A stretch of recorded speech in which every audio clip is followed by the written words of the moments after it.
కలిసి వచ్చాయి. అటు షర్మిల కూడా టీడీపీకే సపోర్ట్ చేస్తుంది, గమనించండి ప్రజలు అంటూ కూడా మాట్లాడుతున్నారు. మరొక్కసారి చంద్రముఖి సైకిల్ వేసుకొస్తుంది, పసుపతి వస్తారు, ఎవరు నమ్ముతారు, ప్రజలు నమ్ముతున్నారా, ఇవన్నీ కామెంట్స్ చేస్తూ ఉన్నారు.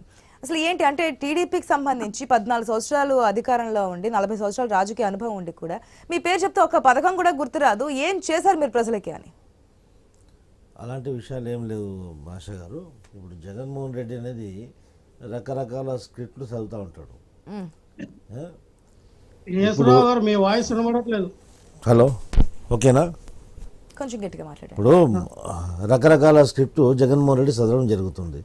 ఈరోజు షర్మిల చంద్రబాబు నాయుడు సపోర్ట్ అని చెప్పి, ఏ రోజు షర్మిల చంద్రబాబు నాయుడు సపోర్ట్గా మాట్లాడారు, చంద్రబాబు నాయుడు గారు షర్మిలకి ఏ రోజు సపోర్ట్గా మాట్లాడారు. ఈ రోజు ఈ తల్లి కాంగ్రెస్ పిల్ల కాంగ్రెస్ ఇద్దరు కలిసి ఆడుతున్నటువంటి నాటకము, అక్కడ ఉన్నటువంటి ఆంధ్రప్రదేశ్ ప్రజలని ఓటర్లని మభ్యపెట్టి వాళ్ళని కన్ఫ్యూజ్ చేసి క్రియేట్ చేస్తున్నారు. షర్మిల అక్కడి నుంచి ఇక్కడ ఎందుకు వచ్చింది? ఒక ప్యాకేజ్ మీద వచ్చింది. ఏ విధంగా? ప్రభుత్వ వ్యతిరేక ఓటు చీల్చడానికి. షర్మిల నోటితోటే మనం విన్నాం. అట్లీస్ట్ 15% ఓట్లు చీల్చే ప్రయత్నం చేస్తా అని చెప్పేసి షర్మిలగానే చెప్పినటువంటి విషయం మీద అందరికీ తెలుసు మీడియా పరంగా. అది మీకేం నష్టం లేదని చెప్పి మీరు చెప్తున్నారే. ఏం ఓటు చీల్స్తుంది? ప్రభుత్వ వ్యతిరేక ఓటు ఆమె చీల్చే ప్రయత్నం చేస్తుంది. 2 పాయింట్స్ రావు గారు. ప్రభుత్వ వ్యతిరేక ఓట రాజన్న బిడ్డగా చెప్పుకుంటున్నారు కాబట్టి వైసీపీకి అనుకూలమైన ఓట? ప్రభుత్వ వ్యతిరేక ఓట్లు చీల్స్తుంది ఖచ్చితంగా. ఎందుకంటే మీకేం నష్టం లేదని చెప్తూ ఉన్నారు. ప్రభుత్వ వ్యతిరేక ఓటు చీల్స్తే, ప్రభుత్వ వ్యతిరేక ఓటు కూటమికి పడాల్సిన ఓట్లు ప్రభుత్వ చీల్స్తే, ఎందుకంటే వ్యతిరేక ఓటు చీలేదేమీ లేదు. వైఎస్ఆర్ అభిమానులు ఎవరైతే ఉన్నారో వారు అసలు వాస్తవాలను తెలుసుకొని ఇటుపక్క వస్తారు, దానివల్ల మాకు నష్టమేం లేదు అనేది టీడీపీ మొదట క్లైమ్ చేసుకుంది. జగన్మోహన్ రెడ్డిని వైసీపీని ఆదరించే వాళ్ళు అభిమానించే వాళ్ళు ఖచ్చితంగా దానికి వేస్తారు ఓట్లు. జగన్మోహన్ రెడ్డి మీద వైఎస్ఆర్ అభిమానులు ఉంటారు కదా ఇక్కడ. చూడండి ఆశ గారు, ఇప్పుడు వైఎస్ఆర్ అనేది ఆ శాఖ ముగిసిపోయింది. వైఎస్ఆర్ ఇప్పుడు చనిపోయి ఇప్పుడు 10 సంవత్సరాలు అయిపోతుంది, దశాబ్ద కాలం అయిపోయింది.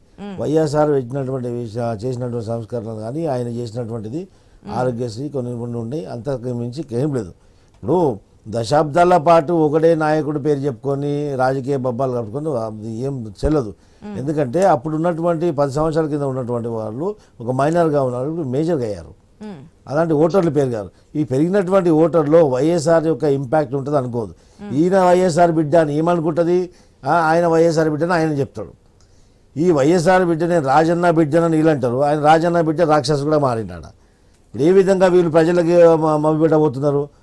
ఏమనంటే పథకాలు ఇవన్నీ మాట్లాడుతున్నారు. చంద్రబాబు నాయుడు గారు చేసింది ఏమని ఈరోజు మాట్లాడతారు. చంద్రబాబు నాయుడు గారు ఏం చేయలేదండి. 40 సంవత్సరాలు సుదీర్ఘ అనుభవం, రాజకీయ అనుభవం ఉన్నటువంటి వ్యక్తి, ఏ రోజు కూడా ఒక అన్పార్లమెంటరీ లాంగ్వేజ్ మాట్లాడిన వ్యక్తి మీలాగా రాజకీయ విలువలు లేకుండా రాజకీయాలు ఎప్పుడు చేయలేదు. ఏ రోజు మీరు చూశారు? ఇప్పుడు ఈ పథకాలని చెప్పేసి పెట్టేసి ఈ రాష్ట్రాన్ని 5 సంవత్సరాల నుంచి ఈరోజు లక్ష్మణరావు గారు మాట్లాడుతున్నారు.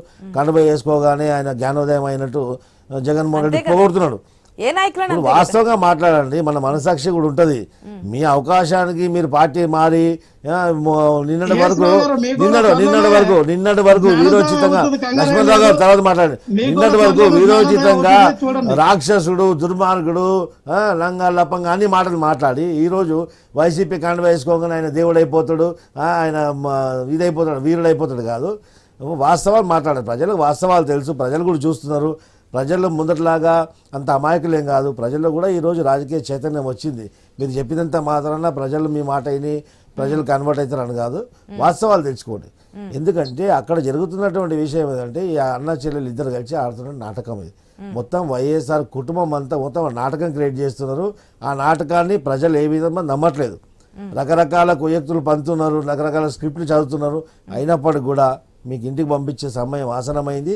ఖచ్చితంగా మిమ్మల్ని పంపిస్తారు.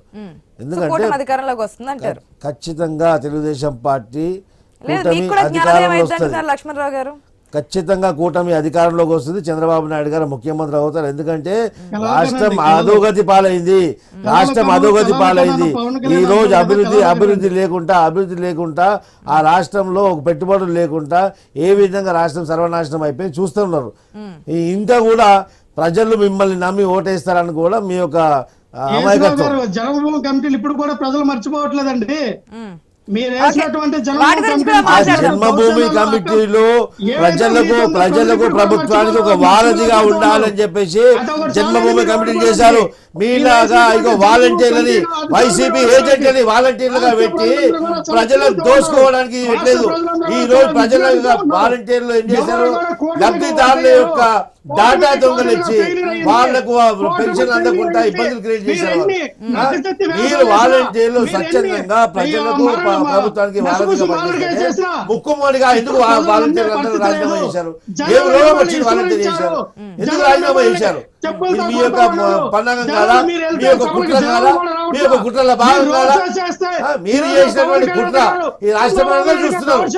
చంద్రబాబు నాయుడు గారు కూడా చెప్పారు, వాలంటీర్లు ఓకే, వాలంటీర్లు ప్రజలకు పనికొస్తే ప్రజలకు పనికొచ్చి ఏ విషయమైనా ప్రతిపక్ష నాయకులు ప్రవేశపెట్టాలంటే స్వాగతిస్తామని చెప్పి వాలంటీర్లు కంటిన్యూ చేశారు. చెప్పిన తర్వాత ఏం రోగం వచ్చింది? Okay, okay. ఈ వాలంటీర్ వ్యవస్థ గురించి జన్మభూమి కంపెనీకి సంబంధించి మాట్లాడుతూ ఉన్నారు. డైరెక్ట్ గా వాళ్ళకు క్వశ్చన్ చేస్తున్నారు. లక్ష్మణ్ రావు గారు ప్లీజ్. లక్ష్మణ్ రావు గారు మీ టైం మీరు యూజ్ చేసుకున్నారు కదా, ఒక్క నిమిషం, ఎందుకంటే అర్థం కావట్లేదు ప్లీజ్. యేసరావు గారు, జన్మభూమి కమిటీలను మీరు కంటిన్యూ చేస్తామని చెప్పగలిగే ధైర్యం టీడీపీకి లేదు, వాస్తవమే కదా? ఎందుకంటే ఏ ఒక్క సభల్లోనూ వాలంటీర్ వ్యవస్థ మేము కంటిన్యూ చేస్తాము, వాలంటీర్ ఇంకా ఎక్కువ ఉపాధి అవకాశాలు కల్పించే విధంగా మేము చేస్తామని చెప్తున్నారు తప్ప జగన్ కూడా మాడున్నారు మీరు కమిటీలను కంటిన్యూ చేయమని చెప్పగలరా అని చెప్పి. లేదు, ఇక్కడ ఏంటండి ఈ వాలంటీర్ వ్యవస్థ జన్మభూమి కార్యకర్తను మార్చొచ్చు కదా, పథకాలు పేర్లు మార్చినట్టు. ఆ తర్వాత వాలంటీర్ వ్యవస్థ కొనసాగుతుంది, వాలంటీర్ వ్యవస్థను మేము కంటిన్యూ చేస్తామని చెప్పినాం. వాలంటీర్ మాట్లాడేది ఒక్క నిమిషం ఆగు లక్ష్మణ్ రావు గారు, ఒక్క నిమిషం ఆగండి. అందరూ తెలుస్తుంది మీరు కండువా కప్పుకున్నాను. ఆగండి 2 నిమిషాలు ఆగండి. వైఎస్ఆర్సీపీ కన్వా కప్పుకోవాలని అందరూ తెలుసు. ఒక నిమిషం ఆగండి, మేము కూడా చెప్తాం. వాలంటీర్ వ్యవస్థ